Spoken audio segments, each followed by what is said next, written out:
In every classroom, there's someone who goes unnoticed. A boy who never raises his hand, never tops the exams, never wins medals. He sits quietly, usually on the last bench. To most, he's just a number, a name on the roll call, a face in the crowd. But what if the last bench is not a place of failure? What if it's the beginning of something extraordinary? This is not just a story of poverty. It's not just about rejection or struggle. This is the story of a boy who turned silence into strength and garbage into greatness. A boy who proved that you don't need money to build, you need purpose. That you don't need recognition to rise, you need resilience. Everyone called him Robbie, but no one really knew him. He always sat on the last bench, not out of choice, but because life had pushed him there. His shirt was crumpled, his shoes worn out, and sometimes his lunchbox was empty. To the world, he was invisible. Back home, things were worse. His mother worked as a maid, and his father drowned every rupee in alcohol.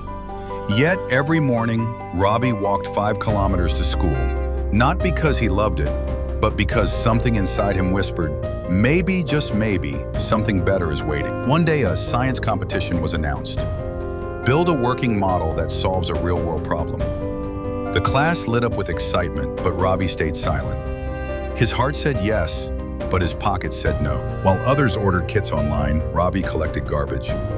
Plastic bottles from drains, wires from broken radios, parts from a junkyard cycle. Some laughed, others whispered. Is he building a science project or a dustbin? Then came the day of judgment. Shiny models, flashing lights, everyone clapped.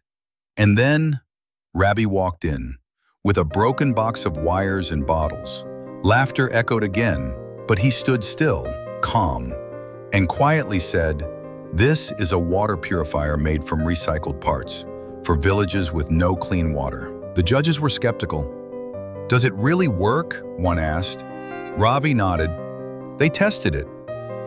Muddy water went in and clean water came out. Suddenly, the room that once laughed went silent. The chief guest stood up, eyes wide open, and said, "This boy hasn't just built a model, he has built hope." News channels picked up the story. The model reached villages, and then the world. Robbie, the last bench boy, became Robbie the innovator. He once sat unnoticed, now he stood on stage, inspiring millions. And on one bright morning, he told a group of kids, "Don't worry if they don't see you today. Keep building, keep dreaming, because one day the world won't just see you, they'll follow you."